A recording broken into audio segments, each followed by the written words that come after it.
Hello friends, তোমাদের আমার একটু লেটই হয়ে গেল জানো তো বলতে, মানে শুভ নববর্ষের ভিডিওটা ছাড়তে আমার এডিট করার টাইম পাইনি জানো তো, তার জন্য ছাড়তে দেরি হয়ে গেছে। তো তার জন্য খুব দুঃখিত আমি, তোমরা প্লিজ আমাকে ক্ষমা করে দিও। তাই আজকে আমি ভিডিওটা দিলাম। তো শুভ নববর্ষতে আমি বাবার বাড়িতেই ছিলাম। তো বাবার বাড়ি থেকে সেদিন আমি বাড়ি চলে আসি। আর সকালবেলাতে আমি এই যে পরোটা করে নিলাম। আমার বোনের বর সুদীপ মানে খেয়ে বাড়ি চলে যাবে। আর আমার মারা এই দেখো সকালবেলায় বর্ধমান চলে গেল আমার বোনকে চোখে ডাক্তার দেখাতে। আর একটা এই দেখো পার্সেল এসছে, দেখছো তো?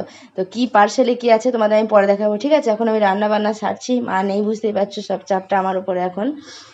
তো যাই হোক, আর ওদিকে আমার বোন তো ধরো কিছু করতে পারবে না, অত বাচ্চা হয়েছে, তো একটু হেল্প করছিল।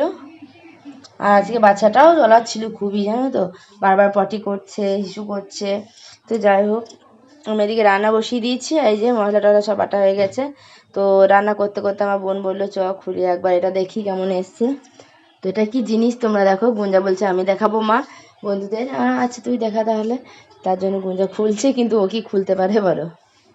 খুলতে পারছে না, তাই ওর মাসিমণি খুলে দিল। এই যেটা পড়ার টেবিল, আমার মেজো বোন আমার ছোট বোনকে দিল। আর এই যে আমার ছোট বোনও চলে এসছে, এত ক্লান্ত। আর এদিকে লাইনটাও চলে গেছে বুঝলে তো, তার জন্য খুব গরম। আর সেই জন্য ওখানে হাওয়া করছে। আর মালা ঢুকলো আর আমরা সঙ্গে সঙ্গে বেরিয়ে পড়লাম, কারণ বিকেল হয়ে গেছে, এরপরে আর বাস পাওয়া যাবে না তার জন্য।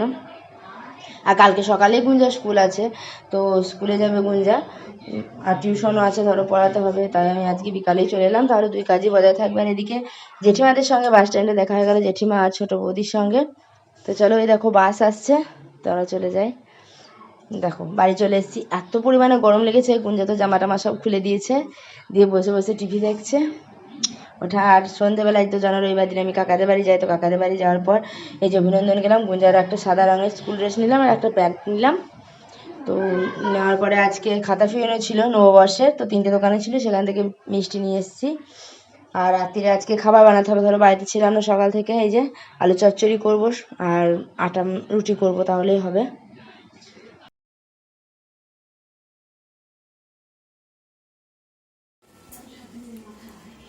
তো আজকের ভিডিওটা তোমাদের কেমন লাগলো তোমরা প্লিজ জানিও, আর সাথে লাইক কমেন্ট এবং একটা শেয়ার করে দিও।